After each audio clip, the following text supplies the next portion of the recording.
Chers frères et sœurs en Christ, bonjour. Un nouveau jour se lève, une occasion pour nous de rendre grâce à Dieu pour ses bienfaits en nous, une occasion pour nous de dire merci à Dieu pour sa présence dans nos vies. Alors nous sommes précisément au dimanche 28 avril 2024, notamment au 5e dimanche pascal, année B.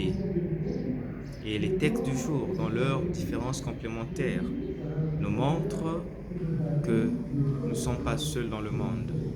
À côté de nous, il y a des gens avec qui nous partageons les mêmes intérêts, le même but. Il y a des gens avec qui nous devons être unis pour être des bonnes personnes dans la société. Tenant à rappeler ces textes, nous avons Acte 9, versets 26 à 31, Psaume 21, 1 Jean, chapitre 3, versets 18 à 24, et puis Jean 15, les 8 premiers versets. Le point nodal des textes du jour, nous le retrouvons dans cet évangile de Jean 15, les 8 premiers versets, dans lequel Jésus nous dit qu'il est la vraie vigne. Il est la vraie vigne. Il part du bon berger, du vrai berger, pour arriver à la vraie vigne. Le vrai berger, nous l'avons appris, nous avons compris qu'il est vrai, il est bon berger parce que il est capable, il est prêt à donner sa vie pour ses brebis. Quand il appelle ses brebis écoutent sa voix et elles viennent à lui. Alors, quel est le sens de la vraie vigne dans notre littérature biblique? Quel est le sens de la vraie vigne dans notre vie quotidienne? Jésus prend cette image de la vigne et des sarments parce que nous sommes liés à lui, ou bien nous devons être liés à lui comme les branches à un arbre. Voyez-vous, une branche détachée au corps de l'arbre est un bois qu'on mettra au feu et qui n'aura plus d'existence. Voilà pourquoi le Seigneur insiste qu'il est la vraie vigne. Parce qu'à côté, il y a des personnes, sinon il y a des créatures qui nous font croire qu'ils sont vraies vignes, qui nous font croire que la vérité, la vie éternelle, la réalité, le bonheur, la paix se trouvent auprès d'eux.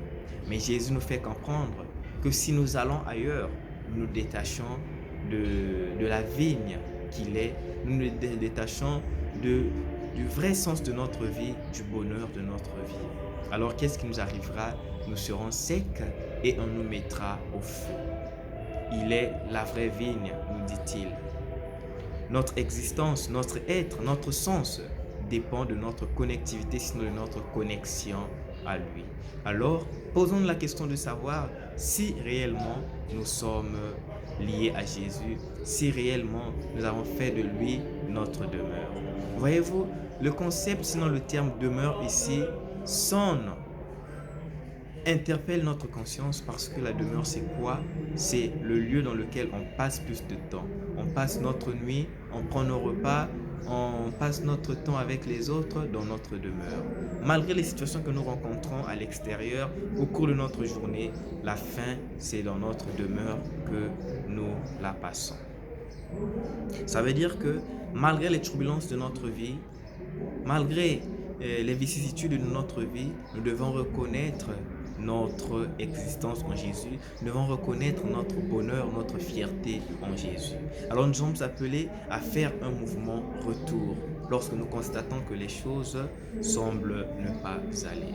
Quand nous sommes connectés à lui, quand nous sommes liés à lui, nous produirons des fruits tels que nous le dit Jean dans sa première épître, chapitre 3, versets 18 à 24. L'amour, non pas l'amour de façon théorique, mais l'amour dans le sens pratique, l'amour dans le sens des œuvres, dans le sens des actes. N'oubliez pas que Saint Jacques nous le dit, que foi sans œuvre est une foi morte.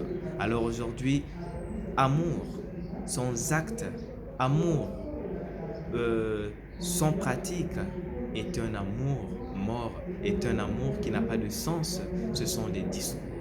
Alors demandons au Seigneur, lui qui a su nous montrer son amour en se crucifiant pour nous, en donnant son corps sur la croix, de nous montrer d'être des hommes et des femmes capables de pouvoir exprimer notre amour de façon concrète aux uns et aux autres qui sont autour de nous. Que Dieu ne cesse de nous protéger au quotidien et il veille sur nous. Amen.